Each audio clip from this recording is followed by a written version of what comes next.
이스라엘이 왕을 달라고 요청합니다. 그리고 하나님께서 그 일을 기뻐하지 아니하신다라는 내용을 우리가 지금 살펴보고 있습니다. 너희가 요청하는 왕은 너희를 유익하게 만들기보다 너희 걸 빼앗아서 자기 자리 지키기에 급급할 것이다. 그 왕은 하나님과 다르다. 하나님께서는 당신님의 무한하심과 충만하심으로 베푸시고 보호하시는 하나님이시지만 인간이 세운 왕은 자기 자리를 지키기 위해서 너희의 아들과 딸과 수확물을 취할 것이다 라고 하는 것이 하나님께서 사무엘에게 입을 통해서 이제 하신 말씀이죠. 근데 이제 오늘 본문에도 나오지만 이스라엘이 사무엘의 말 듣기를 거절했다 그러죠. 그죠? 거절하고 그래도 왕을 주십시오. 우리도 다른 나라와 같이 되기를 원합니다. 고집을 피우죠. 이스라엘이 고집 피워서 된 건 하나도 없습니다. 제대로 된 건. 그죠? 그 왕을 달라는 근본적인 이유가 앞에서도 얘기했지만 우리도 다른 나라와 같이 되게 해주세요 라는 거잖아요. 그죠? 우리도 저 나라처럼 되게 해주세요. 우리도 저 나라처럼 되게 해주세요. 이거는 지금도 마찬가지죠. 그죠? 우리나라도 항상 우리나라 국민들도 선진국을 바라보면서 우리도 저 나라처럼 되기를 원한다. 저 나라가 뭔가를 한다 그러면 우리나라도 그대로 따라 하려고 그러죠. 그렇죠? 그게 우리나라의 현실에 맞든 안 맞든 그건 일단 뒤의 문제. 지 돈 쓰는 거 아니니까. 세금으로 국민 돈 쓰는 거니까. 정치하는 사람들은 그렇죠. 신중하지 않아요. 일단 저질러 보고 보는 거죠. 왜요? 그 나라처럼 되고 싶으니까. 이 말은 다른 모든 민족과 구별된 하나님의 백성인 이스라엘이 자기들도 이방과 같이 되게 해달라고 하는 말이죠. 그렇죠? 그래서 지난 시간에 설명했는데 정체성을 포기한 겁니다. 우린 하나님의 백성이기를 이제 포기해요. 우리도 그냥 세상 나라처럼 되기를 원합니다. 그렇죠? 이거 오늘 그대로 한국 교회로 가지고 오면 돼요.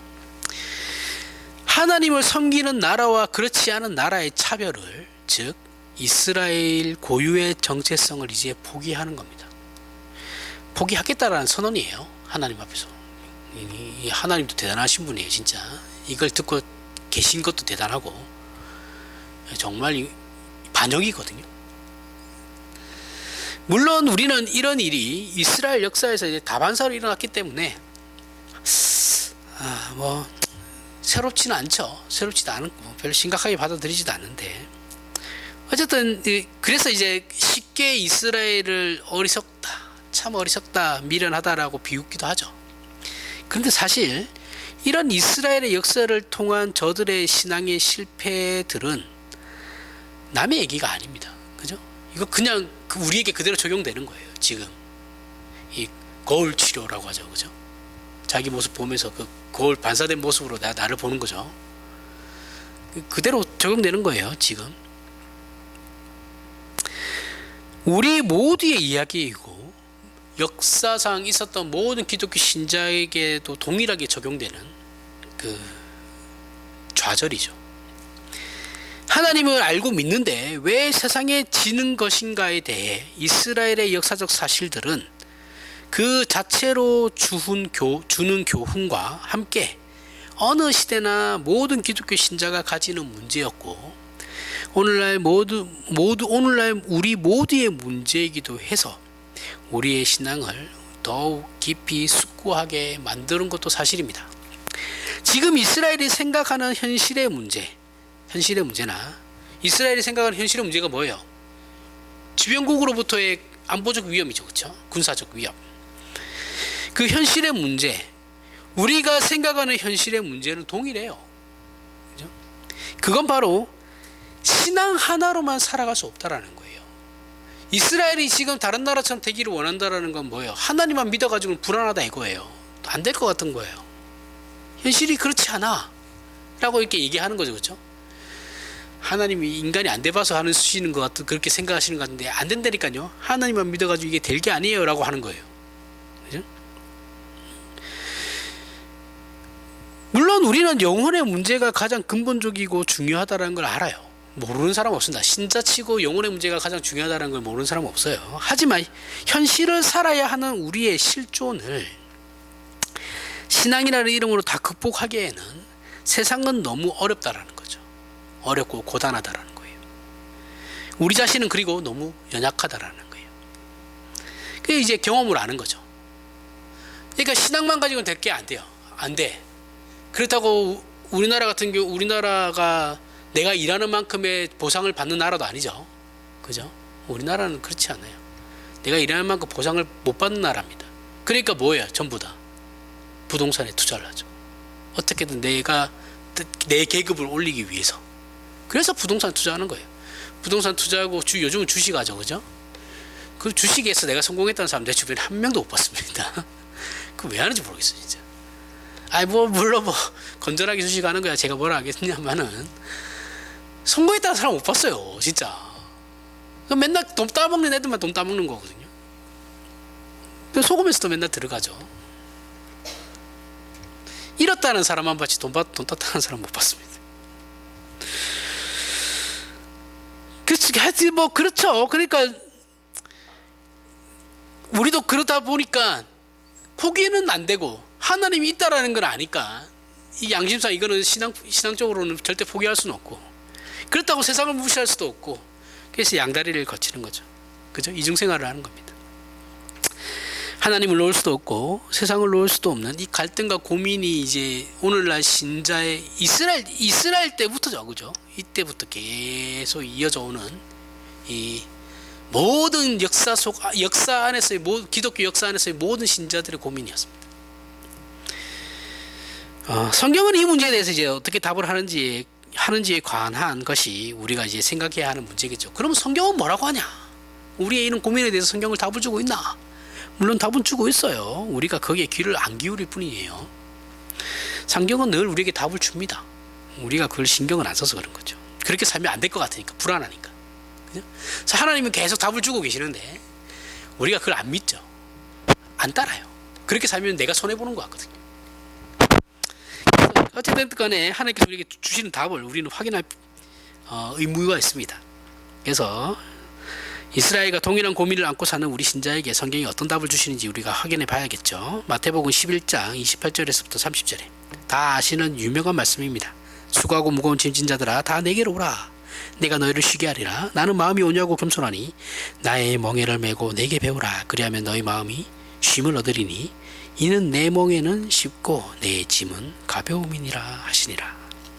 자, 예수께서 초청하시는 내용이고 수고하고 무거운 짐진 자들에게 유일한 답이 되는 내용입니다. 우리는 말하자면 예수 안에서 이 쉼을 얻고자 우리의 신앙을 가지고 우리의 고백을 예수 앞에 바친 사람들이죠. 그죠? 이 영혼의 갈등은 세상의 물리적인 갈등보다 비교할 수 없을 정도로 크고 중요하기 때문에 우리는 최우선적으로 예수 안에서 이 쉼을 얻는 것, 즉 하나님과의 화평을 선택한 자들이에요. 그러나 서두에도 말했듯이 이 신앙이 세상 모든 문제를 해결해 주지 않는다라는 게 문제인 거죠. 그죠? 내가 신앙을 가졌다고 해서 모든 것이 해결되지 않아요. 그게 문제죠. 여기에 우리 신자들의 고민이 있는 겁니다. 하나님과 화목하게 되었지만 세상과는 불화하게 되었죠. 그죠?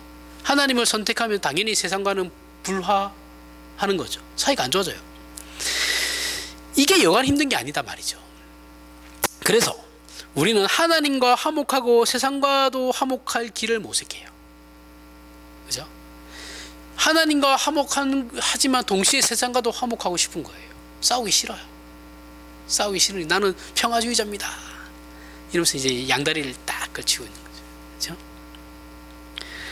또 이게 잘 안 돼요. 그래서 고민하는 거죠. 갈등하고. 그럼 우리는 이 문제에 대해 우리가 하나님을 믿는데 왜 자꾸 세상의 시선과 관심을 주게 됩니까? 나는 정말 하나님을 진심으로 믿는데 왜 나의 시선과 관심은 세상에 가고 있습니까? 이렇게 질문하게 되죠. 그러면 여기에 대한 답이 안 나온다면 반대로 생각하시면 돼요. 반대로 나에게 세상이라는 현실이 그렇게 중요한데, 내가 신자임에도 불구하고 그렇게 중요한데, 그러면 세상의 내 모든 관심과 시선은 세상에 가 있는데도 왜 나는 하나님을 포기하지 않고 있냐? 이렇게 질문을 반대로 해보면 돼요. 그러면 내 스스로 답 찾기 아주 쉽죠. 내가 신자인데 왜 나는 모든 시선과 관심이 세상으로 세상에 쏠려 있습니까? 이렇게 질문하는 것보다 반대로 내가 세상의 모든 시선과 관심이 쏠려 있는데 왜 나는 하나님을 포기하지 않습니까? 포기하지 않고 있냐? 자기 스스로에게 물어보면 돼요. 신자가 하나님을 믿지만 세상을 외면하는 일에 실패했다라는 건 이해할 수 있죠. 그죠? 우리는 연약하니까요. 그럼 세상으로 가면 하나님을 놓으면 돼요. 세상이 더 좋으니까. 그러면 놓으면 되는데 이걸 또 완전히 하나님을 놓는 사람은 없어요. 신자라면. 신자가 아닌 사람은 그럴 수 있죠. 뭐 잠깐 교회 나왔다가 뭐 그런 사람도 말고요. 진짜 신자를 얘기하는 겁니다. 완전히 하나님 놓는 사람은 없습니다. 거기에 무엇인가 중요한 것이 있다라는 건 알아요. 그죠? 제가 이렇게 보는 뭐 어떤 프로그램이 있는데 거기에 이제 아나운서가 교회를 다닌다고 하는데 자기는 어렸을 때부터 교회를 다녔대요. 집안이 다 교회 다니는데 제사도 지낸다 그러고 뭐 보니까 제가 볼 때는 그냥 날라리인데 날라리 신자인데 개판이에요. 뭐 사는 것도 그렇게 신자답지 못하고 그렇게 믿는 것 같지도 않은데 자신은 종교는 포기할 수 없다라는 거예요. 뜻밖의 그런 말을 하더라고요. 그래서 제가 무슨 생각으로 저런 말을 할까 그런 생각을 했거든요. 아니 사는 거는 세상 사람들과 똑같아요. 걔가 나와서 하는 말 뭐 전혀 그런 게 없어요. 우리가 신자로서 어떤 지켜야 하는 그런 것들을 전혀 지키지 않고 있는데 그럼에도 불구하고 자기는 다른 건 다 포기해도 종교는 포기할 수 없다. 내가 가지고 있는 신앙은 있다 라고 얘기하는 거예요. 그래서 저것도 참 신기하다. 연구 대상이다. 이런 생각이 들더라고요. 그게 진심이 뭔지는 저는 모르겠지만 뭐 그런 데 가서 그렇게까지 하는데 거짓말일 건 아닌 것 같고 뭐 거기 앉아있는 사람이 다 교회를 안 다니는 사람들이었거든요. 그래서 저것도 참 신기하다고 생각을 했었습니다. 그런 경우가 있다라는 거죠. 뭐 어떤 게 진심인지는 몰라요. 근데 어쨌든 그 사람이 그렇게 방송에서까지 그렇게 얘기하는 걸 보고 조금 놀란 건 있습니다. 뭔가 그 사람도 안다라는 거죠. 내가 지금 세상이 너무 재밌고 좋은데 그런데 내가 포기할 수 없는 그 무엇인가는 있어. 그 나에게 그런 신앙이라는 건 아직 남아있어. 뭐 하나님의 존재를 내 자체로 부인하지는 못하겠어 라고 얘기하는 사람인 거죠. 신기하죠. 그런 거 보면 여기 예수께서 우리를 초청하신 대로 수고하고 무거운 짐진 자들에서 수고하고 무거운 짐은 우리 현실적 세상에서의 삶을 말하는 것이죠. 그죠? 세상에서의 삶이 어렵다라는 건 모두가 다 알아요. 이거는 교회를 다니든 신자든 아니든 간에 상관없어요. 모든 사람은 세상은 힘들어요. 세상에는 자기밖에 믿을 사람이 없기 때문에 그런 겁니다. 이웃은 다 적이에요. 세상은 그래요. 그렇죠?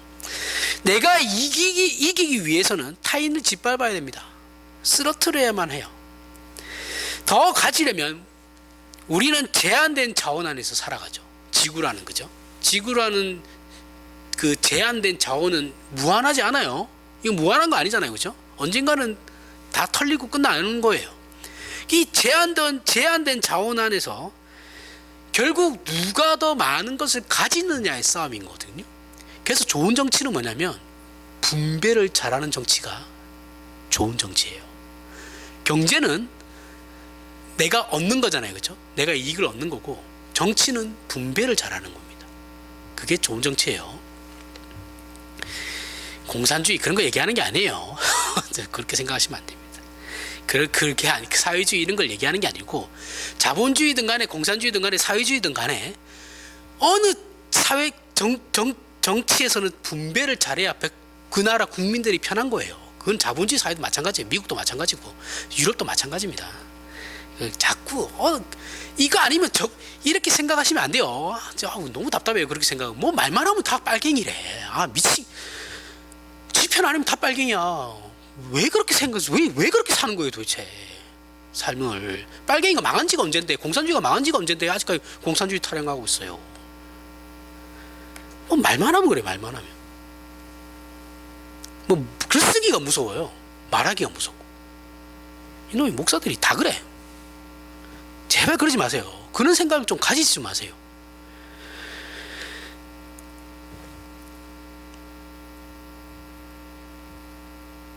제한된 자원 안에 있으니까 결국 누가 더 많은 파일을 가지냐의 문제인 거거든요. 누가 더 제한된 곳에서 더 많이 가지느냐의 문제예요. 그래야만 세상에서 말하는 그 성공이라는 걸 할 수 있어요. 이게 지금 우리가 살아가고 있는 그 지구 안에서의 모든 사회 체제예요. 이건 공산주의든 상관없어요. 공산주의든 뭐 사회주의든 더 많은 것을 가지려고 하는 거죠. 근데 문제는 뭐예요? 그 성공과 승리가 우리를 만족시키지 못한다는 거예요. 공산주의 실패했다 그렇죠. 자, 공산주의는 모두가 평등하다는 거기에서 나온 거죠. 그죠? 노동자가 최고예요. 그래서 북한은 공산주의가 아니에요. 북한은 군인이 최고죠. 성군 사장이라 해가지고 공산주의 버린 지 오래됐습니다. 그래서 전 세계에서 북한을 공산주의라고 부르는 나라는 우리나라밖에 없어요. 아니에요. 걔네들 아예 포기했어요. 몇십 년 전에 포기했어요. 그거 김정일 때 포기했어요. 김정일 때 성군 정치하면서. 지금 공산주의라고 하는 건 이제 중국하고 베트남하고 이제 저기 쿠바 그 정도밖에 없어요. 걔네들도 공산주의 아니에요, 사실은. 자본주의 다 들어왔는데 무슨 공산주의예요, 공산주의. 오리지널 공산주의 아니에요. 하여튼 그 어떤 그 파라다이스를 만들려고 만든 게 공산주의잖아요, 그죠? 실패했죠. 그럼 자본주의는 파라다이스를 만들었나요? 아니요. 자본주의는 경쟁 때문에 다 죽어나요. 우리나라 학생들이 전 세계에서 가장 불행한 학생들 중에 한 명이죠. 한 부류에 들어가죠. 공부하느라고 정신이 없잖아요. 경쟁이 얼마나 심해요. 미국의 대학 유학 간 애들이 이제 아시아 문화에 대해서 이제 교수가 나와가지고 아시아에서 유학 온 애들 불러내가지고 토론하는 그런 유튜브가 있어요. 미국 교수의 유명한 사람인데 그 사람이 우리나라에 대해서 이제 질문을 한단 말이에요. 우리나라 학생 불러가지고. 그러면 우리나라 애들인 몇 시부터 몇 시까지 공부를 했고 하루에 몇 시간씩 공부하고 미국 애들 다 기절합니다. 내가 안 죽고 살아있네. 이렇게 얘기해요. 어떻게 그렇게 오랫동안 공부하냐고. 놀랍니다, 놀래. 이런 무한 경쟁 속에 살아간단 말이죠. 안 행복해요.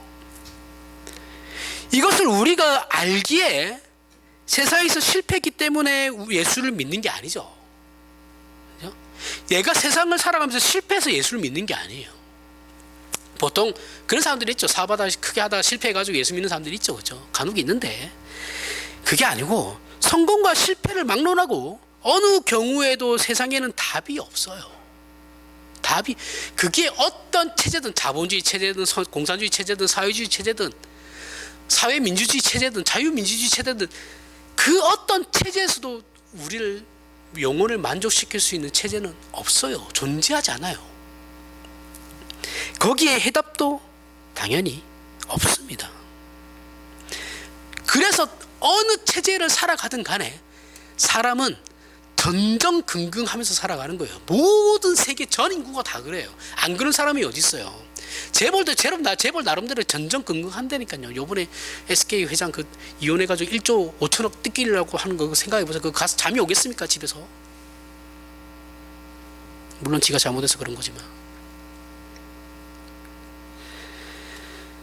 예수 안에서 비로소 우리는 영혼의 안식과 해답을 얻고 그것을 위해서라면 세상을 버려도 좋다라는 각오로 이 믿음을 소유하기로 우리는 결단을 했죠.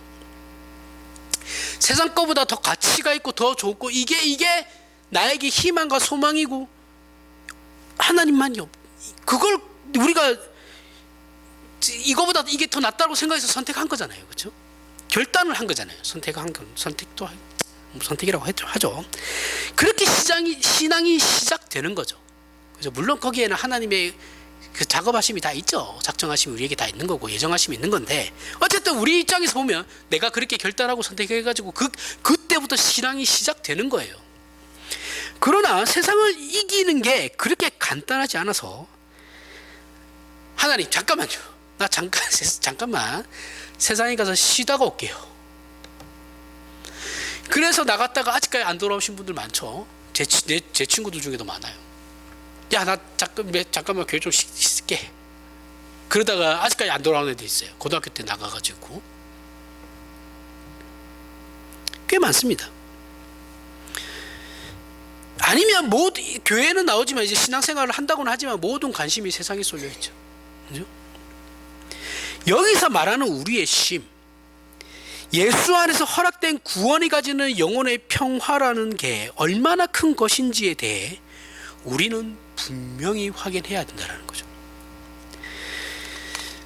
그 이유는 이것이 우리를 만족시킬 뿐만 아니라 이것이 얼마나 귀하고 중요하며 굉장한 것인지를 아는 것에 신앙의 승리가 달려있기 때문에 그런 겁니다.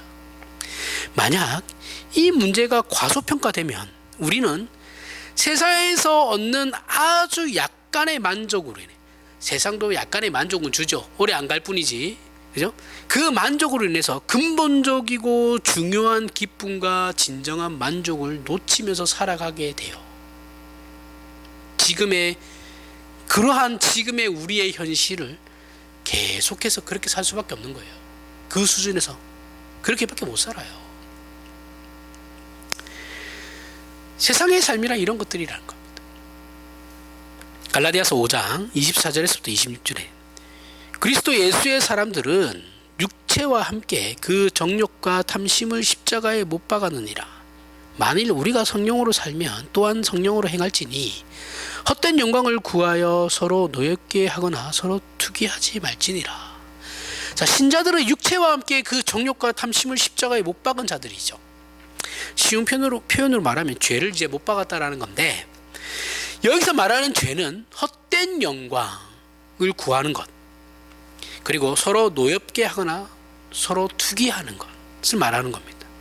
이 세상은 싸움의 장이고 질투하고 투기하며 서로를 그래서 공격합니다. 새 성경이 우리에게 가르치는 신앙의 핵심이 하나님 사랑과 이웃 사랑이에요. 죄가 만들어내는 세상 현실이 지옥의 현장이 되는 이유는 미움과 싸움 때문에 발생하는 것이죠. 그죠? 하나님께서는 사랑하라 그랬는데 세상에서는 그게 안 돼요. 할 수 있는 건 싸움밖에 없어요. 그죠? 우리가 살면서 경험하듯이 세상에서의 승리는 우리의 영혼을 절대 만족시키지 않습니다. 그럴 수 없어요. 원리가 그래요. 그 이유는 언제나 세상에서의 승리는 피 묻은 승리거든요. 여러분, 앞에서도 얘기했지만 내가 세상에서 성공하려면 누군가를 짓밟고 올라가야 되는 거예요. 내 등수를 올리려면 내 친구들을 경쟁에서 이겨야 돼요. 짓밟아야 돼요. 공부하지 말라는 소리는 아니죠. 그런 건 아니고. 그리고 내가 더 가지려고 하잖아요. 그러면 늠은 덜 가질 수밖에 없어요. 왜요? 제한됐다니까요. 제한된 자원 안에서 살아간다니까요. 미국이 저만큼의, 미국이 엄청 지금 잘 벌거든요, 돈을. 미국만 지금 경제적으로 되게 좋아요, 전 세계적으로. 미국이 그만큼 부를 가져가잖아요. 그럼 다른 나라들은 무조건 힘들어지게 되는 겁니다. 이게 돌아가는, 세상 돌아가는 거예요. 누군가 잘 살면 누군가는 힘들게 돼요. 무조건 그래요, 그건. 그럴 수밖에 세상이 원래 그런 거예요. 피 묻은 승리예요. 누군가의 피를 봐야지 승리하는 것이기 때문에 그런 거예요. 누군가는 피눈물을 흘려야 되는 거기 때문에. 주식도 마찬가지입니다. 내가 이만큼 땄으면 누군가는 피눈물을 흘리는 거예요. 그래서 하지 말라는 거예요. 신자들이 주식하면 안 돼요. 그래서 부동산도 하면 안 돼요. 제발 좀 투기하지 마십시오. 세상의 승리는 반드시 누군가를 해쳐서 얻게 되는 승리예요. 때문에 우리 승리가 우리의 자존심을 잠시 채워줄지는 몰라도 본질적인 영혼을 기쁘게 하는 승리는 세상에는 없어요. 그런 건 존재하지 않습니다. 그러니까 기독교 신앙 안에서 허락된 참된 구원과 복과 자랑은 이웃을 살려서 가지는 자랑이라는 거죠. 이것이 이웃 사랑입니다. 극치에 이른 하나님의 나라, 즉 천국, 앞으로 예수 그리스도가 재림하심으로 만들어질 극치에 이른 천국, 하나님의 나라에는 사망이 없죠. 눈물도 없고 상하는 것이 없고 해하는 것이 없습니다.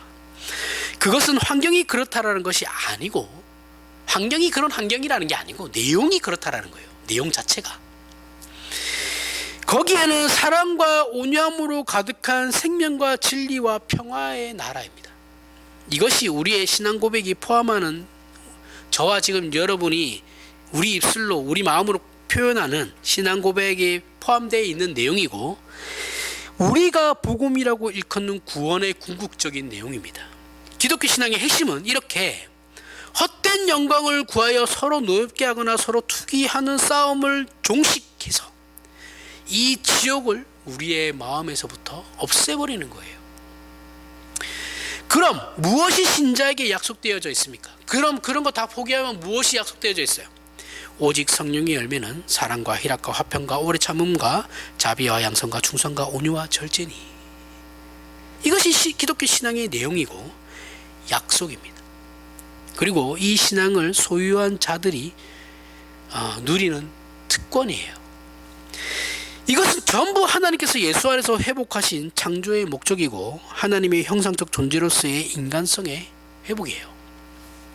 이렇게 되었을 때 사람은 비로소 기쁨과 평화를 누리게 되고 자기 존재와 삶에 대하여 드디어 만족할 수 있게 되는 겁니다. 이것이 기독교 신앙인데 우린 이걸 늘 놓치죠. 이건 안 해요. 놓쳐요. 늘. 모르니까 맨날 불행해요. 우리는 세상이 추구하는 가치에만, 현실의 필요에만 온 신경이 집중되어서 우리가 진정 어떤 구원을 받았고 어디로 지금 부름을 받고 있는지를 생각하지 않아요. 그런 건 생각할 여유가 없죠. 그렇게 우리의 신자된 자랑과 영광과 특권은 놓치고 그저 세상이라는 그 똥밭에서 함께 세상 사람들과 뒹굴고 있어요. 그렇죠? 그렇게 현실로 끌려 들어가고 있어요. 물론 세상이라는 현실에서 뒹구는 거는 맞아요. 뒹구는 거는 같이 함께 뒹구는 거는 맞는데 그걸 똥밭으로 만들면 안 되죠. 신자는. 그죠? 그런 일들은 신자 개인이 믿고 소유하게 된 신앙에 대한 이해와 또 그 믿음을 지켜야 하는 책임일 뿐 아니라 교회 공동체도 함께 지켜야 하는 큰 책임인 거예요. 각각의 신자들이 지켜야 하는 책임인 동시에 교회 공동체도 함께 지켜야 하는 책임이에요. 늘 얘기하지만 지금 한국 교회는 기독교 신앙의 핵심에서 많이 벗어나 있습니다. 사실이에요. 이렇게 진단할 수밖에 없는 이유는 이 기쁨과 감사가 한국 교회 공동체 안에는 더 이상 존재하지 않기 때문에 그런 거예요. 실종되었어요. 한국 교회는 교인들끼리 만나서 또 별로 반갑지 않습니다. 그렇죠? 그래서 서로 간에 학원 청강생, 저번에도 얘기했죠. 학교하고 학원의 차이는 뭐예요? 학교는 그 반 친구들끼리 지지고 볶는 생활을 한다 그랬고 학원은 내가 아는 정보만 그냥 쏙쏙 빼면 되는 거죠. 그렇죠? 그러니까 오늘날 신자들은, 한국교회 신자들은 특히 학원생들 같다 그랬잖아요. 학원 청강생들. 그 청강생 같은 느낌이 드는 것이지 식구라는 느낌은 안 드는 거예요. 개념이 없어져 버린 거죠. 그리고 한국교회의 유별난 특징은 그 열심과 진지함에 근거해서 성수주일과 헌금, 연보, 헌금, 그리고 새벽기도 하는 것 또는 술, 담배 안 하는 것 이런 것들로만 갔다 그랬죠. 그래서 다른 거는 하나도 못해도 돼요. 이것만 잘하면 됩니다. 그러면 칭찬 들어요. 한국교회는 주일날 예배 안 빠지고 헌금 많이 하고 새벽기도 맨날 나오고 그 다음에 술, 담배 안 하면 무조건 칭찬 듣습니다. 믿음 좋은 우리 형제, 자매. 하지만 이런 것들은 잘 생각해 보세요. 특징이죠. 그죠? 한국교회의 특징이에요. 특징인데 본질은 아닙니다. 그죠? 기독교 신앙의 본질은 성령의 열매예요. 이게 본질이죠. 성경이 말하고 있는. 우리 신앙의 본질은 성령의 열매가 나타나는 거예요. 성령의 열매로 가득 차는 겁니다. 인격과 성품적 차원에서 예수를 닮는 자가 되는 거예요. 그죠? 예수를 닮는 자가 성령의 열매죠. 그런데 한국교회는 이 특징이 뭐라고요? 주일 성수 잘하고 새벽기도 잘하고 안 빠지고 그 다음에 헌금 열심히 하고 술, 담배 안 하는 거. 이 특징이 본질을 대신하고 있죠. 본질을 버렸어요. 본질을 저 안드로메다로 보냈습니다. 그리고 아닌 걸 가지고 목숨 걸어요. 그거 하면 마치 이단이라고 정지하고 막 이래요. 저거 사이비라고 막 정죄하고. 늘 얘기하지만 술, 담배는 죄가 아닙니다. 하세요. 하시고 싶으면 하셔도 됩니다. 이건 성경이 금하는 게 아니고 한국 교회가 만들어낸 규칙이에요. 늘 언제라도 바꿀 수 있는 거예요. 본질이 아니니까. 하나 더 얘기하면 술, 담배 안 하는 건 한국 교회가 만들어낸 특징이자 규칙이고 그냥 차별성이죠. 한국 교회 신자들은 술, 담배를 안 한다라는 게 특징이다. 차별성이야. 이렇게 얘기하죠. 하나 더 얘기하면 이제 새벽기도 얘기하면 새벽기도는 성경이 요구한 적 한 번도 없습니다. 이것도 한국 교회가 그냥 만들어낸 거예요. 왜 이걸 그러면서 굳이 성경 말씀 갖고 와가지고 예수님이 새벽 미명에 나가서 기도했다. 예수님이 그렇게 하셨다고요. 그 제자들이 했나요? 안 했어요. 뭐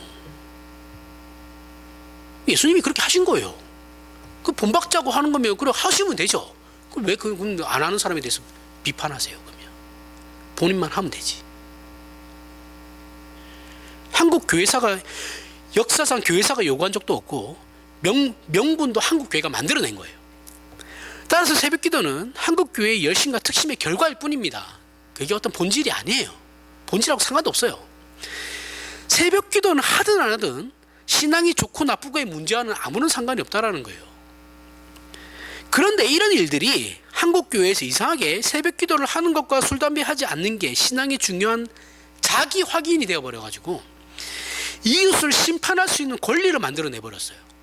나는 안 한다 이거예요. 나는 술, 담배 안 하고 나는 새벽기도 한다 이거죠. 넌 하냐 이거예요. 이렇게 가면 그 사람 그런 말 안 하고 안 하는 게 차라리 낫습니다. 그런 말 할 거면 안 하는 게 나아요. 그 사람을 위해서도 그렇고 교회를 위해서도 그래요. 본질이 뭔지 모르고 특징이 뭔지를 모르니 오해하니까 이런 게 된 거예요. 이런 것조차도 교육하지 않은 게 한국 교회예요. 수준이 그 수준이에요. 그래서 한국 교회 공동체는 용서와 온유와 섬기는 건 없어요. 그런 건 없습니다. 존재하지 않아요. 옳다고 주장하는 사람의 손가락질, 지적만 남아있고 교회 안에서는 깊은 교제를 하지 않아요. 말하면 소문 쫙. 저 다음 주에 가면 교회가 다 알아요. 나는 저 사람한테만 얘기했는데 온 교회가 다 압니다. 목사님 귀에도 들어가요.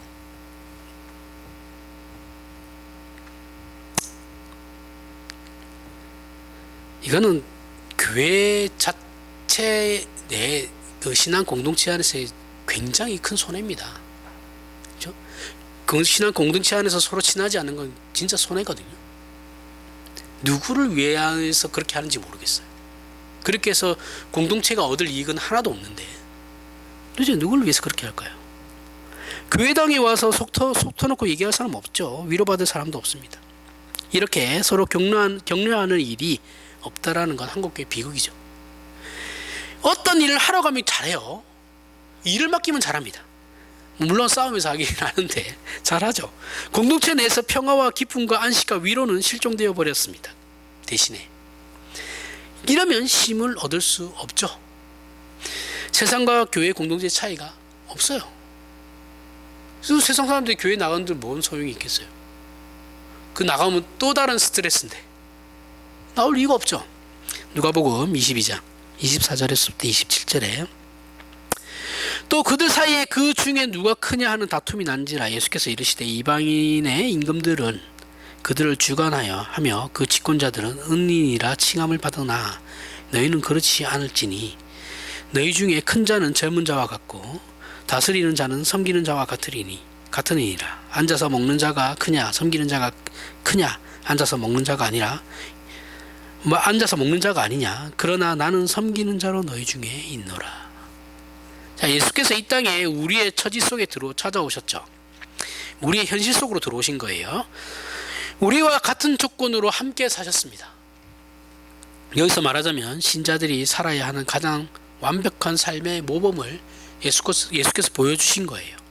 우리를 구원하기 위해 십자가에 죽으셨을 뿐만 아니라 현실을 살아가야 하는 신자가 어떤 모습과 어떤 내용을 가져야 하는지를 보이신 거죠. 현실로 와서 보이신 것이기 때문에 우리는 할 말이 없어요. 그죠? 예수께서 다 보이시잖아요. 야, 이렇게 할 수 있어. 이렇게 살아갈 수 있어 라는 것을 예수께서 다 보여주셨잖아요. 안 되던데요. 이게 안 되는 거예요. 지금은 안 통해요. 그게 왜? 그전에는, 예수님이 오시기 전에는 하나님 인간이 안 돼 보셨잖아요. 이런 핑계라도 될 수 있는데 이제는 그 핑계도 못 되는 거예요. 되던데? 이렇게 돼버린 거죠. 이게 힘듭니다. 그래서 우리에겐 더 이상 핑계가 없어요. 남아있을 핑계가 없습니다.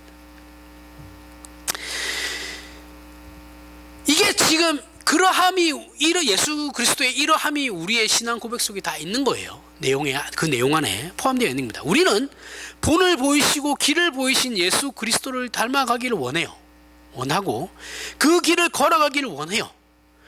예수 그리스도로 증거된 높은 신앙 인격을 우리가 소유하기를 원하고 고백하는 하나님의 자녀들입니다. 그 기쁨은 아무도 빼앗을 수 없고 그 환경과 조건을 바꿔줌으로 만족이 있는 게 아니라 뭐예요? 환경과 조건을 바꿔서 만족이 있는 게 아니고 어느 형편에서든지 하나님의 통치에 순종하는 자로 주어진 현실을 사는 것. 그게 어떤 상황이든 간에 이것을 예수께서 보이셨고 우리에게 요구하고 계신다라는 거예요. 하나님, 내가 이만큼의 재산을 모으면 내가 이만큼 할게요가 아니고 하나님께서 말씀하시는 거예요. 그런 거 필요 없고 지금 네가 서 있는 자리에서 네가 할 수 있는 걸 해 라는 거예요. 뭐예요? 할 수 있는 게 성령의 열매. 내가 너에게 줬잖아. 내가 너에게 준 게 성령의 열매잖아. 그걸 너희가 살아가는 동안 네가 서 있는 그 자리에서 해. 이거예요. 하나님, 나는 하나님 위해서 큰 일을 하겠습니다. 저 일을 하겠습니다. 아니라니까요. 하나님 그 관심 없다니까요. 하나님이 우리에게 요구하신 것은 우리가 하나님 앞에서 성령의 열매를 행하고 있냐 안 하고 있냐, 그거라니. 그러한 자로 살아가고 성령을 따르는 자로 살아가고 있냐의 문제인 거지 어떤 일을 하라는 게 아니에요. 그 일은 내가 하고 싶은 건 하세요. 하시면 돼요. 그 법에 저촉되지만 않으면 됩니다. 성경에 위배되는 일만 아니면 돼요. 뭐든 하든 하세요. 그건 상관없어요. 하나님 거기 관심 있는 게 아니라니까요. 일에 관심이 있는 게 아니고 나라는 존재, 여러분이라는 존재가 성령을 따르고 있냐, 그 성령이 따르는 걸 뭐라고요? 성령의 열매를 행하고 있냐, 그게 핵심이라니까요.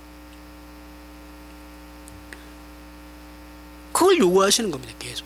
이거 전체가 다 그래요. 66권 다. 삼위일체 하나님에 대해서 말씀하시는 거고 우리가 성령의 열매를 따르고 있느냐에 대해서 말씀하시고 있는 거예요.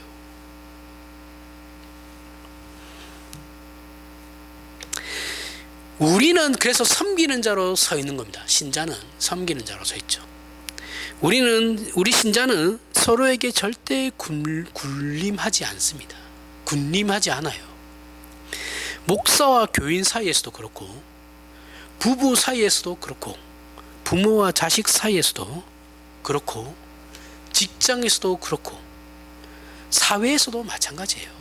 군림하지 않아요. 사람 위에 사람 없어요. 그게 기독교예요.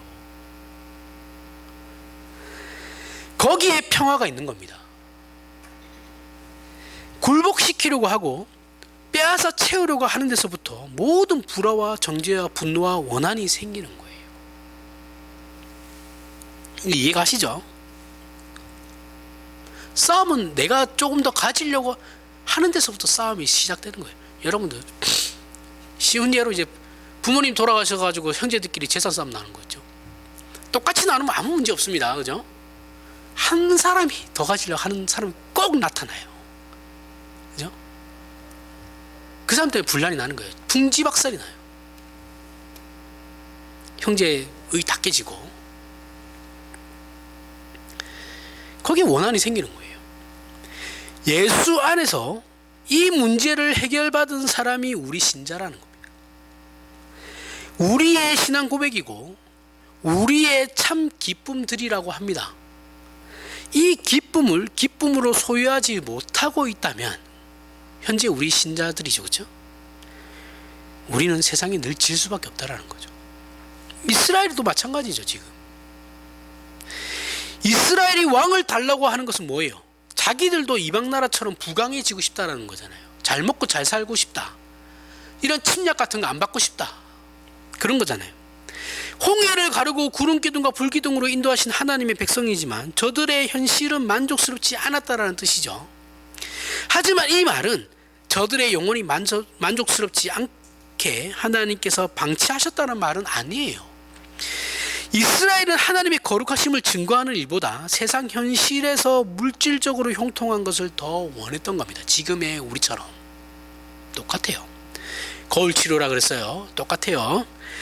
그러나 저들은 하나님의 제사장 나라 노릇을 하지, 그러니까 이렇게 되니까 하나님의 제사장 나라의 노릇을 더 이상 하지 못하게 된 것이죠. 그래서 이방으로 넘어간 거예요. 복음이. 오늘날 우리도 마찬가지입니다. 우리의 현실도 마찬가지예요. 예수를 믿는다라는 이름으로 세상 사람들보다 세상적인 조건으로 더 부유해지고 싶어 하는 것이 지금의 우리나라 한국교회의 현실이에요. 한국교회 모든 신자들이 이런 마음으로 교회를 나와요. 너희는 너희들 노력으로 성공해서 부를 쌓으려고 하지만 나는 하나님을 이용해서 부를 쌓을 거야. 그게 우리잖아요.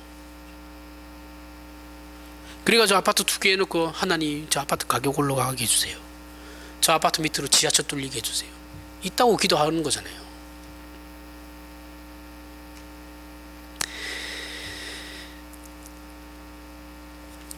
근데 재밌는 건 성경은 그런 약속을 한 적이 한 번도 없어요. 하나님은 우리에게 그런 약속을 해주신 적이 없습니다. 내가 만들어낸 거예요. 세상적인 조건으로 더 부유해진다라는 약속을 성경은 하지 않아요. 제가 얘기했잖아요. 하나님은 있든 없든 내가 있든 없든 뭐 이런 거는 별 관심이 없다니까요. 우리가 어느 자리에 있든지 간에 그 자리에서 성령을 따르는 삶을 사느냐가 중요한 거지, 하나님에게는 내가 잘 먹고 잘 사는 건 별로 중요하지 않습니다. 힘들게 살면 힘들게 사는 데서 성령을 따르고 있냐, 부유하게 살면 부유하게 사는 데서 성령을 따르고 있냐, 그게 중요한 겁니다. 우리는 앞으로 우리가 어떤 처지에 처할지 몰라요. 그죠? 건강하다가도 갑자기 아플 수도 있고 죽을 병에 걸릴 수도 있습니다. 폭삭 망할 수도 있고 잘 될 수도 있어요. 하지만 성경이 가르치는 바는 우리로 인해서, 그게 어떤 상황이 됐든 간에 우리로 인해서 하나님이 누구신지, 하나님을 믿는다라는 게 어떤 복인지, 세상이 주는 것과 하나님께서 주시는 것이 무엇이 다른지를 나타내려 하신다라는 거예요. 어떤 처지에 처할지 모르지만 우리 신자들만이 세상의 빛이고 소금입니다. 우리로만 생명이 전달되고 우리 안에만 믿음 가운데 진리가 있으며 모든 영혼의 답이 있는 겁니다. 여러분, 우리 기독교를 이렇게 알잖아요. 그러면 모든 종교를 다 대비해보면 말하는 건 다 비슷해요. 불교를 제가 한때 좀 관심이 있어서 불교를 좀 유심 있게 봤는데, 불교에서 말하는 거 우리가 말하는 거 비슷한 거 되게 많고, 이슬람은 원래 우리 거 뺏겼으니까 뭐 그 비슷한 거 많아요. 그리고 인문학에서 얘기하는 것도 비슷한 거 되게 많은데, 그러면 결국 기독교 너네도 결국 그런 거 아니냐라고 얘기하잖아요. 근데 뭐가 달라요? 생명이 없다라는 거죠, 거기에는. 그죠? 우리가 기독교를 진리라고 믿는 건 윤리 도덕과 뭐 대비해서 막 그게 다 비슷하다 치더라도 그냥 윤리 도덕에는 생명이 없어요. 거기는 구원이 없잖아요. 그죠? 우리는 그 구원이라는 거 하나 때문에 모든 것이 달라지는 거군요. 같은 내용이라 할지라도 생명이 있기 때문에 그게 모든 것이 다 달라지는 거예요. 이해하시죠? 이게 굉장한 차이인데, 물론 이거는 믿음의 영역 아니죠. 이게 사람들이 모르죠. 세상 사람도 몰라요. 너네가 얘기하는 거랑 쟤네들이 얘기하는 거 똑같은 거잖아, 이렇게 얘기할 수 있죠. 모르니까 답답하긴 하지만. 근데 우리는 압니다. 그죠? 우리로만 그 생명이 전달된다라는 거예요. 같은 착한 일, 선한 일을 할지라도 우리가 향하는 성하는 일은 하나님 앞에서 생명을 가진다라는 거예요. 결국 우리 신자의 싸움은 하나님을 믿고 신자로 산다라는 그 굉장한 영광과 자랑을 놓치는 것에서 시작되는 거예요. 그걸 놓치지 않아야 되는데 우리는 계속 그걸 놓치고 있죠. 그러니까 맨날 우리는 힘들어요. 그 싸움을 하고 있는 거거든요. 놓치지 말아야 될 싸움을 하는 거죠. 눈앞에 먹고 사는 문제와 자존심 때문에 그런 거예요. 이 문제에 대해 성경은 또 이렇게 권합니다. 마태복음 6장 30절부터 33절에 오늘 있다가 내일 아궁이에 던져지는 들풀도 하나님이 이렇게 입히시거든. 하물며 너희일까 보냐 믿음이 적은 자들아. 그러므로 염려하여 이르기를 무엇을 먹을까 무엇을 마실까 무엇을 입을까 하지 말라. 이는 다 이방인들이 구하는 것이라. 너희 하늘 아버지께서 이 모든 것이 너희에게 있어야 할 줄 아시느니라. 그런즉 너희는 먼저 그의 나라와 그의 일을 구하라. 그리하면 이 모든 것은 너희에게 더하시리라. 생명을 보호하고 연장하는 일에 매달리지 말고 아우 죽기 싫어 나 더 오래 살래 더 건강하게 살아야지 더 건강하게 더 오래 살아야지 여기에 매달릴 생각하지 말고 주어진 생명 안에서 어떻게 살아갈 것인지에 대해서 고민하라는 거예요. 더 오래 살 거에 대해서 고민하지 말고 내가 지금 오늘 하루를 살아도 그 안에서 내가 어떻게 신자로서 살 것인가에 대해서 고민하라는 말씀이에요. 이게 우리 신자가 가져야 하는 핵심 책임입니다. 마태복음 6장 32절에 이는 다 이방인들이 구하는 것이라. 너희 하늘 아버지께서 이 모든 것이 너희에게 있어야 할 줄 아시느니라. 이방인은 하나님이 아버지가 아닌 자들을 말하는 것이죠. 우리는 결국 이 믿음의 싸움에서 맨날 지고 있는 겁니다. 그죠? 우리가 하나님 아버지를 아버지라고 부른다고 한다면 여기에 대한 고민을 하면 안 되는데 우리는 맨날 이 고민으로 현실과 타협하잖아요. 우리는 신자가 아닌 건 아니지만 신자인 것도 아니죠. 그런 인생으로 우리 대부분의 시간을 빼앗기고 있죠. 그죠? 이런 설교, 제가 이런 설교를 했다고 해서 그걸 한번 들었다고 해서 이 설교를 또는 이 설교를 이해했다고 해서 우리가 변할 거라고 생각하지는 않아요. 그런 걸로 한 번에 변하지 않습니다. 사람은 그렇게 변하지 않아요. 그러나 살아가다 보면 결국 하나님 말씀이 옳구나라는 걸 알게 되죠. 그 이유는 세상은 시간이 지날수록 거짓된 것이 드러나기 때문에 그런 겁니다. 오래 살면 오래 살수록 세상은 거짓되다는 확증밖에 드는 게 없죠. 우리가 인생을 살아가면서 배우는 게 무엇입니까? 세상처럼 악착같이 살고 짓밟고 이기면서 살면 나중에 남는 게 없다라는 거죠. 그죠? 단순히 허무지를 말하는 것이 아니죠. 아닙니다. 내세로 도망치자는 말은 더더욱 아니에요. 실제로 그렇다라는 걸 말하는 거예요. 세상에서 얻은 것 중에 우리를 만족시키는 것은 하나도 없습니다.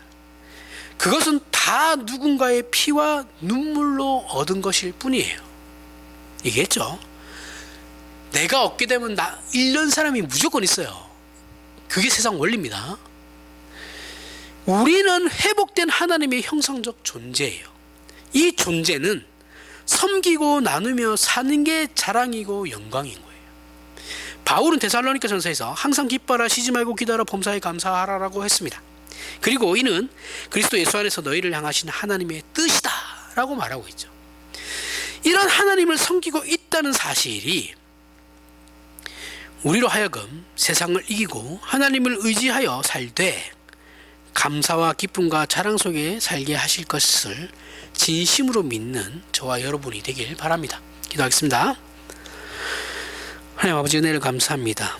우리는 예수 안에서 하나님의 자녀이기 때문에 모든 걸 이미 가진 자들입니다. 천지를 지으시고 다스리시며 모든 걸 은혜로 베푸시고 복 주시기를 기뻐하시며 사랑으로 가득하신 하나님을 아버지로 부르는 자들입니다. 그래서 세상은 우리에게 빼앗아 갈 것이 없고 우리에게 줄 것 또한 없습니다. 우리만이 그리스도 안에서 세상을 향하여 생명과 진리와 하나님의 은혜를 나눌 수 있습니다. 이 멋진 인생을 신앙으로 승리하도록 우리의 남은 여생을 주의 말씀을 붙들고 살게 하여 주시옵소서. 예수님 이름으로 기도합니다. 아멘.